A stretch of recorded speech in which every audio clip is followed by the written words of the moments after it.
Nosso site você vê a informação de momento do Guaíba, né, que chegou de novo ao nível dos 5 metros, voltou a atingir 5 metros.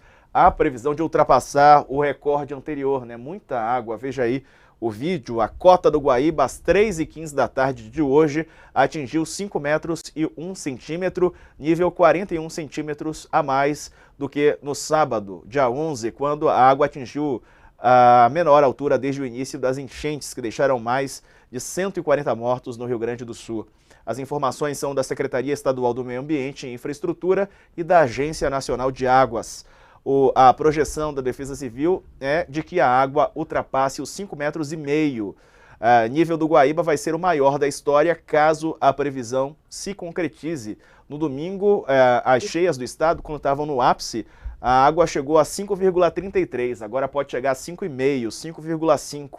O governador informou que a situação no estado vai piorar. Numa publicação nas redes sociais ele falou sobre isso. E a ponte que liga Nova Petrópolis e Caxias do Sul cedeu parcialmente. A ligação pela BR-116, que passa sobre o rio Caí, tem risco de desabamento depois de ceder ontem, informaram autoridades. O nível do rio subiu mais de 4 metros no fim de semana. Especialistas alertaram para o risco do aumento do nível do rio, portanto, situação difícil em todo o estado, em todo o Rio Grande do Sul. Vamos conversar com um morador do estado, que está aqui conosco já posicionado para conversar, né? O advogado Rafael Rezende da Silva. O Thales continua comigo, ele está em Rio Grande. Ô, Rafael, conta pra gente como é que está a situação por aí. Já choveu e a expectativa, infelizmente, não é positiva, né? O que você pode contar pra gente sobre a situação aí da cidade? Boa tarde. Boa tarde, Diego. Boa tarde, Thales. Vocês me escutam bem? Escutando Boa bem, tarde. sim, Estamos Rafael. bem. Tá, perfeito. Então, aqui a situação é bem complexa. É um clima de bastante tensão em toda a cidade, porque a gente está tendo, agora no momento, hoje, pela manhã teve bastante chuva, mas também à tarde teve bastante sol. Então é meio que uma situação de hora melhora, hora piora. Mas o que mais me impressiona, digamos assim, ou o que mais me impacta, podemos dizer melhor, é a situação de que o povo em geral, a população, o senso comum, a gente não tem muita ideia do que realmente nos afeta. Porque a gente olha e pensa, tá sol, não tá chovendo, tá melhorando. Mas não é só isso que leva em consideração. Tem a questão do vento, de onde está vindo a água, se está conseguindo baixar do Guaíba, não está. Então isso gera uma grande tensão em toda a população da cidade. Para vocês entenderem melhor, provavelmente a grande maioria das pessoas que estão nos ouvindo também não conhecem Rio Grande. Rio Grande é uma cidade que tem praticamente 200 mil habitantes, fica bem ao sul do país, quase no Uruguai, e a gente só tem, embora seja uma cidade com bastante extensão, a gente só tem uma saída terrestre. A gente só tem uma forma de sair da cidade e ir em direção à capital, que é passando por Pelotas, São Lourenço, Tapes, Eldorado e depois Porto Alegre.